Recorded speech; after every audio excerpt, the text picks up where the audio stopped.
My name is Stephen Pifer. Currently, I'm an affiliate with the Center for International Security and Cooperation at Stanford University, and I'm also a non-resident senior fellow at the Brookings Institution in Washington. I spent 9 years as a resident senior fellow at Brookings, and then 4 years as a William Perry Fellow at the Center for International Security and Cooperation at Stanford. But in a previous incarnation, I spent 27 years as a career U.S. Foreign Service officer. That included assignments not only in Washington, but also at the White House of the National Security Council, and overseas assignments in Warsaw, Moscow, London, and Kyiv. And I spent time in Geneva at the negotiations on intermediate-range nuclear forces in the 1980s. In Kyiv, I had the honor of being the third American ambassador to Ukraine after it regained its independence in 1991. Yeah, I think my areas of expertise, based on my experience in the Foreign Service with the State Department, would be really on U.S. foreign policy regarding the Soviet Union and the post-Soviet space, particularly Russia and Ukraine. I can also talk a bit about NATO security issues.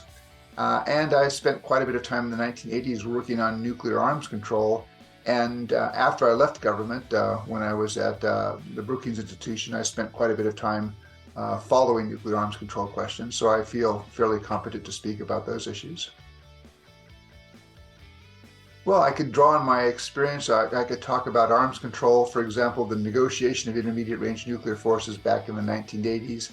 I worked on that issue both in Washington, but I was also on the U.S. delegation to the negotiations.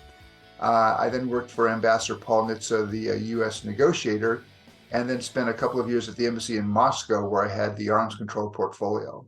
And then later on, after I left government, I also spent quite a bit of time following negotiations on issues such as strategic nuclear forces and questions that were related to those, such as missile defense and such.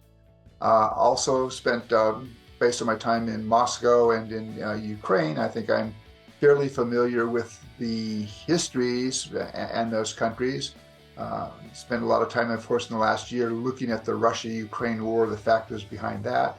So I can speak to those issues. I can speak to questions, for example, such as the decision that Ukraine took back in the early 1990s to get rid of what was then the world's third largest nuclear arsenal. I was part of the American negotiating team that negotiated Ukraine's denuclearization.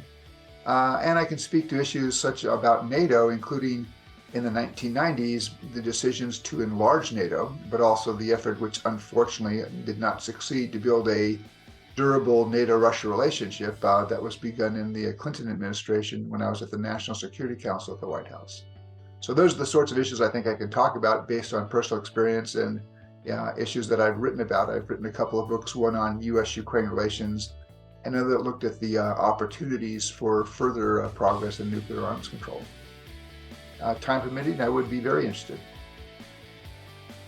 Yeah, I really trace it back to when I was an undergraduate at Stanford in the 1970s.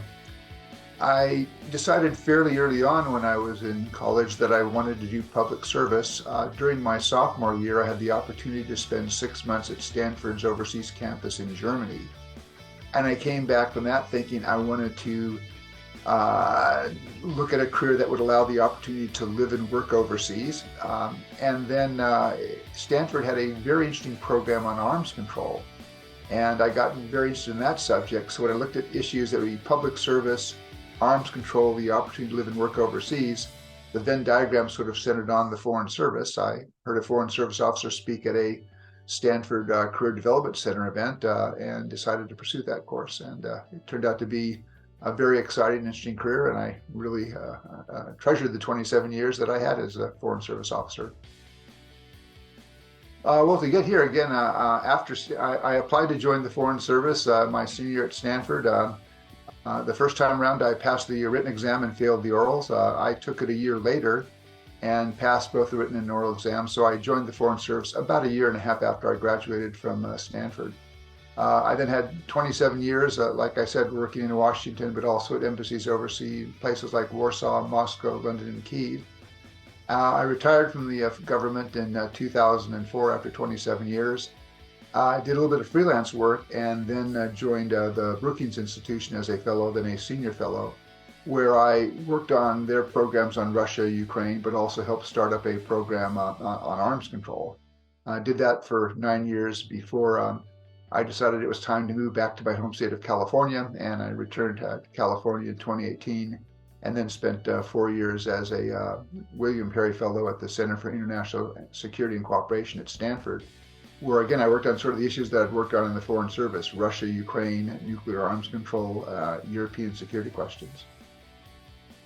Well, I think we should care a lot. I mean, it seems to me that from an American point of view right now, we face two existential threats. One is that posed by climate change, but the other would be a nuclear war. Russia has the ability, basically within a matter of hours, to destroy the United States as a functioning society. We also have that ability to do the same to Russia.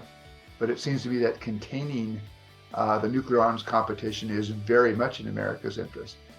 I also think issues like focusing on U.S. interests in Europe and having a stable and secure Europe, and of course, what's going on between Russia and Ukraine now has a big impact on that kind of Europe, are going to be important for Americans. I mean, we have political interests, we have security interests, but we also have huge economic interests with Europe. So I think these are questions that may not be visible to the average American on a day-to-day basis, but certainly affect our ability and our long-term well-being. I guess I'd say two issues worry me. First of all, the course of the Russia-Ukraine war. This has been, over the past year, a huge tragedy for Ukrainians, but I would argue it's also been a disaster for Russia. The projections now being over 200,000 Russian soldiers killed or wounded in action. This war, almost however it comes out, is going to leave Russia a diminished state in military, economic, and geopolitical terms. A second concern I'm nervous about is the future course of nuclear arms control. There was hope last year that even though the United States and Russia were diametrically opposed on the question of the Russian-Ukraine conflict, that both sides seemed to understand that they shared an interest in controlling their competition in nuclear arms. What's become disturbing is that the Russian government decided to suspend its participation in the new Strategic Arms Reductions Treaty. That, I think, is a mistake. That treaty was not a Russian gift to the United States. It was not an American gift to the Russians. It was worked out over a year where both sides concluded that they had a mutual interest in controlling the level of the nuclear forces. But the Russians seem to be intent at this point in not abiding by that treaty, or at least not abiding by certain provisions, and that does not bode well for the future of nuclear arms control.